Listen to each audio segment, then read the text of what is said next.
তোমার বন্ধুকে মানা করে দিই, পিছনে যেন না লাগে। টনি, কাল থেকে দেখছি তুই মন খারাপ করে বসে থাকছি, কি হয়েছে রে তোর? কই না তো আব্বা, কিছু হয়নি। তুই অতটা বড় হয়েছিস যে তোর বাপের চোখকে ফাঁকি দিবি। দেখ টনি, ছোটবেলা থেকে তোর সঙ্গে আমি বন্ধুর মতো মিশি, তাহলে আমাকে বলতে অসুবিধা কোথায়? আব্বা, আমি একটা কলেজের মেয়েকে অনেক, আর তাকে আমি খুব ভালোবাসি, কিন্তু মেয়েটা আমাকে পাত্তা দেয় না।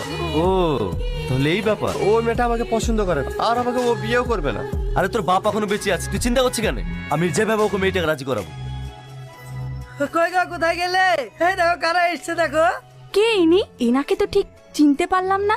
আর আমি যে ফ্যাক্টরিতে কাজ করি, সেই ফ্যাক্টরির মালিক, তিনি আমাদের স্যার। আমাদের কি সৌভাগ্য, আপনি আমাদের বাড়িতে এসেছেন। আসেন আসেন, বসেন। আপনারা তো ব্যস্ত হবেন না, যেটা বলার জন্য এসেছি। সালমা কি তোমার মেয়ে? হ্যাঁ স্যার, সালমা আমারই মেয়ে। কিছু হয়েছে নাকি? আরে না না, তেমন কিছু না। আমার ছেলে আপনার মেয়েকে খুব ভালোবাসি, তাই বিয়ের প্রস্তাব নিয়ে এসেছি। যদি আপনাদের কোনো আপত্তি না থাকে। আপত্তি কেন থাকবে? এ তো আমাদের সৌভাগ্য, এ তো খুব খুশির খবর। না মা, আমি ওকে বিয়ে করতে পারবো না। তুই এসব কি বলছিস মা?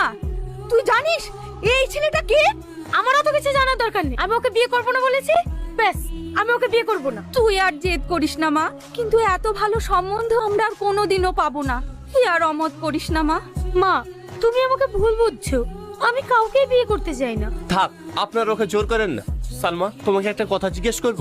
আমি তোমার কাছে কি এমন অন্যায় করেছিলাম যে আমার আব্বাকে এমন ভাবে অপমান হতে হলো? তুমি কেন বিয়ে করতে চাও না, আমি কি জানতে পারি?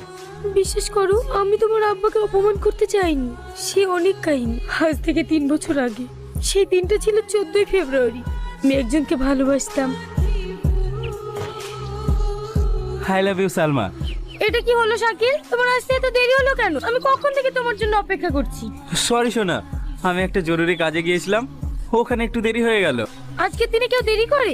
চলো ওখানে গিয়ে আমরা বসে গল্প করি। আমি তোমাকে একটা সুন্দর জায়গায় ঘুরতে নিয়ে যাব। কোথায়? একটা বড় রেস্টুরেন্টে। না, আমি যাব না। তুমি চলো তো। অনেক লেট হয়ে গেছে, চলো বাড়ি যাই। অবশ্যই যাব। এই ওয়েটার, 2টো কোল্ড ড্রিঙ্কস নিয়ে এসো।